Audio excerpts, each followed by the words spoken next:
નમસ્કાર મિત્રો, તમારી આ જ્ઞાનયાત્રા યુટ્યુબ ચેનલમાં સ્વાગત છે. પોલીસ કોન્સ્ટેબલના ફિઝિક્સ એક્ઝામ માટેના કોલ લેટર નીકળી ગયા છે. તો આ કોલ લેટર તમારે ડાઉનલોડ કરવા હોય તો સૌપ્રથમ તમે મોબાઈલ અથવા તો પીસીમાં કરી શકો છો. તો આ વિડીયોમાં આપણે એના વિશે વાત કરશું.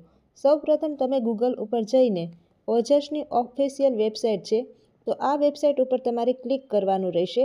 ત્યારબાદ તમને જે વેબસાઇટ જોવા મળે છે એમાં ઓનલાઈન જોબ એપ્લિકેશનવાળી જે વેબસાઇટ છે એમાં તમારે કોલ લેટર અને પ્રિફરન્સમાં જે પ્રાઇમરી એક્ઝામ કોલ લેટર લખેલું છે એના ઉપર ક્લિક કરવાનું રહેશે. એના ઉપર તમે ક્લિક કરશો એટલે તાજેતરમાં જે જોબ ચાલી રહી છે, એટલે કે જેના કોલ લેટર નીકળી રહ્યા હશે તેમાં સિલેક્ટ જોબ કરવાનું. પોલીસનો કોલ લેટરની જે હાલમાં જોબ છે તે સિલેક્ટ કરવાની રહેશે.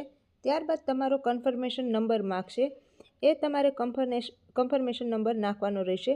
ત્યારબાદ તમારી જન્મ તારીખ નાખવાની રહેશે. આ 3 વસ્તુ નાખ્યા બાદ અહીં તમને જે કેપ્ચા કોડ આપવામાં આવેલો છે તે તમારે લાઇનમાં નાખવાનો રહેશે અને પ્રિન્ટ કોલ લેટર એવું લખેલું છે તો તેના ઉપર ક્લિક કરવાનું રહેશે. જેવું તમે ક્લિક કરશો એટલે તમને જે પ્રિન્ટનું ઓપ્શન આવશે મોબાઈલમાં, તો એ તમારે ડાયરેક્ટ PDF સેવ કરી શકશો. અને જો તમે પીસીમાં પણ સેવ કરતા હોય તો પીસીમાં પણ પ્રિન્ટનું ઓપ્શન આવશે, ત્યાંથી તમે PDF ડાઉનલોડ કરી શકશો. આ પ્રમાણે તમે મોબાઈલ અથવા તો પીસીમાં આસાનીથી કોલ લેટર ડાઉનલોડ કરી શકો છો. તમારા ફિઝિકલ એક્ઝામનો કોલ લેટર તમે ડાઉનલોડ પણ કરી શકો છો અને પ્રિન્ટ પણ કઢાવી શકો છો.